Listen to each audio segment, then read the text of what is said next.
Alors, Les Liaisons dangereuses, c'est une œuvre merveilleuse.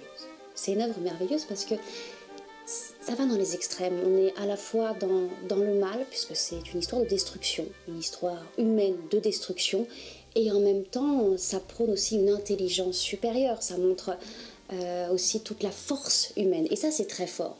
En fait, ça a été écrit 7 ans avant la prise de la Bastille, et c'est véritablement une dénonciation de Laclos, de la caste dirigeante. Voilà, donc en fait, on a des aristocrates qui s'ennuient, et comme ils s'ennuient, ils s'occupent en pervertissant les gens qui sont autour d'eux.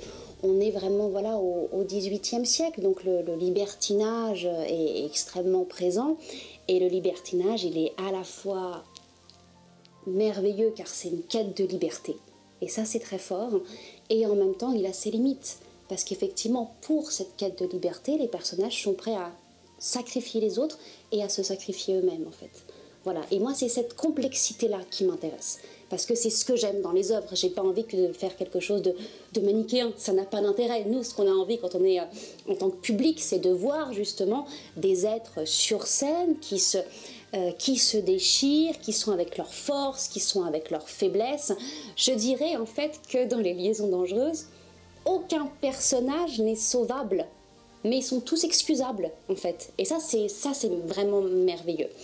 Donc par rapport à à l'adaptation déjà, parce qu'effectivement le roman de Laclos, ce sont des lettres, hein, c'est un roman épistolaire, donc on a l'histoire en fait à travers les personnages principaux qui s'écrivent mutuellement. Donc pour l'adaptation, il fallait que je le condense pour être à peu près sur 1h25, et pour moi c'était le défi était à la fois de respecter la langue de Laclos, car les gens viennent pour entendre du Laclos et pas mon écriture, et en même temps il fallait quand même trouver quelque chose pour dynamiser, parce que ça reste du théâtre, donc il faut quand même mettre des scènes, dialoguer, etc. Et donc il a fallu vraiment trouver ce juste milieu, mais ça y est, je l'ai fini, et donc je suis assez satisfaite du résultat, même si voilà, on est au début et ça va encore évoluer, parce que du spectacle vivant, il faut que ça évolue, sinon c'est pas possible. Par rapport à l'adaptation, je me suis concentrée sur un des personnages qui est très souvent sacrifié, notamment quand on peut voir les adaptations même cinématographiques qu'on a vues, voilà, qu'on connaît avec John Malkovich, Glenn Close, etc. Je me suis intéressée au personnage de Danceny, notamment parce que il est jeune, c'est le confident de tous les personnages, il est au centre de l'intrigue et il a une véritable évolution. Et comme il est jeune, on va voir, c'est la promesse de l'avenir en fait, parce qu'on a ces personnages qui se détruisent, qui se manipulent, cette génération, et la nouvelle génération, qu'est-ce qu'elle va faire de tout ça ? Quel va être son choix ? Est-ce qu'on est obligé de détruire pour construire quelque chose de positif ? Est-ce qu'on détruit et on va toujours vers la destruction ? C'est toutes ces questions-là qui sont de toute façon extrêmement présentes au contexte historique, lié à la Révolution française. Hein. C'est sûr que c'est assez... ça fait écho, en tout cas. Donc ça a été par rapport à l'adaptation. J'ai essayé de faire...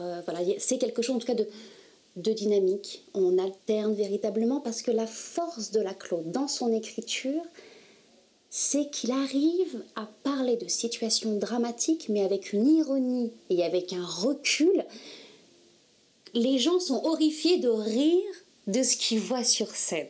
Et je crois que c'est encore plus troublant, et puis ça interpelle. On se dit, mais mon Dieu, on rit de ça.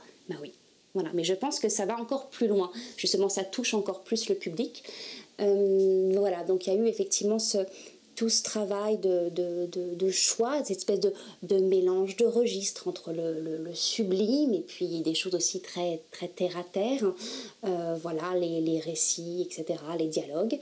Par rapport à la mise en scène, pour moi, c'est important qu'on soit dans un univers, je dirais comme un no man's land. On est pour moi, comme c'est la destruction, la fin de l'aristocratie, j'ai envie d'avoir un décor extrêmement épuré, avoir comme comme une espèce de lieu qui a été habité mais qui n'est plus habité en fait. Voilà, des choses qui sont abîmées, des choses comme les costumes. J'ai demandé à la costumière de travailler sur des costumes 18e parce que je trouve que c'est important qu'on ait des costumes véritablement 18e, même s'ils peuvent être un petit peu allégés, hein, on n'est pas sur une reconstitution historique, mais qui soient usés par le temps, qui soient comme s'ils avaient été vraiment trop passé au soleil, voilà, parce que ça montre comme ça cette chute et un décor vraiment, des voilages, quelque chose de très, je dirais, de très simple pour que le public puisse avoir toute la place de l'imaginaire.